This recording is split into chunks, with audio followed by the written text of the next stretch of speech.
कहानी फ्लैशबैक में दिखाई जाती है, जहां पर हमें चार्ल्स को दिखाया जाता है जिसकी आत्मा चकी के अंदर है।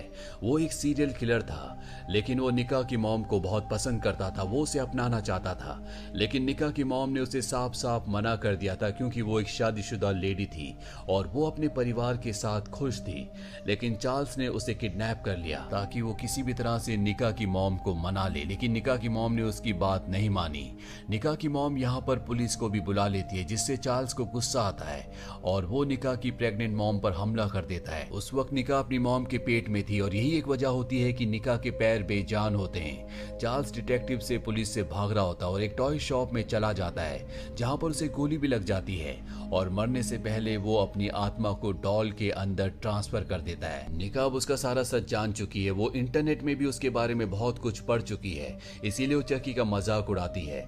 वो कहती है कि तुमने एंडी को मारने की कई बार कोशिश की, लेकिन हर बार तुम असफल रहे।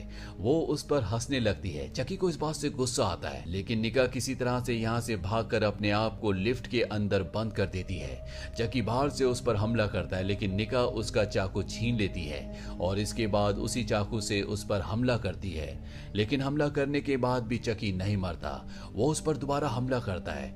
निका जोर जोर से चिल्लाने लगती है। वहीं बाहर हमें पुलिस को दिखाया जाता है, जो फादर के एक्सीडेंट की इन्वेस्टिगेशन करने के लिए यहाँ तक पहुंच गए होते हैं। जब वो निका की आवाज सुनते हैं तो पुलिस वाला अंदर आता है। वो देखता है कि अंदर कई लोगों को मारा जा चुका है और तभी निका उसके सामने घिसटते हुए आती है। उसके हाथ में चाकू भी होता है और पुलिस वाले को लगता है कि निका ने इस सब को मारा है, क्योंकि वहां पर चकी बिल्कुल बेजान डॉल की तरह बैठा होता है। इसीलिए पुलिस वाला उस पर चाहकर भी शक नहीं कर सकता।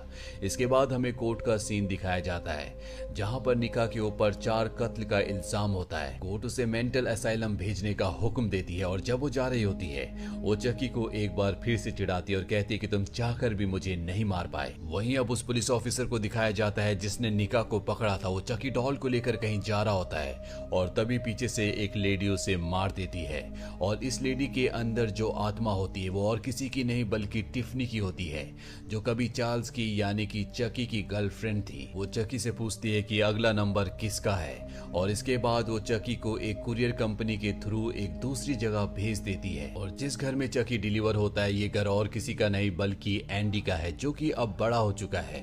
एंडी के घर में हमें कुछ फोटोज दिखाई जाती है जो उसकी मॉम की और उसकी फॉस्टर सिस्टर काइल की होती है। यहाँ पर जिस बॉक्स को डिलीवर किया गया है, जिसके अंदर चकी है, उसके अंदर से चकी अपने आप ही बाहर निकल जाता है और तभी वो देखता है कि एंडी उसके सामने, उसके पास शॉटगन है।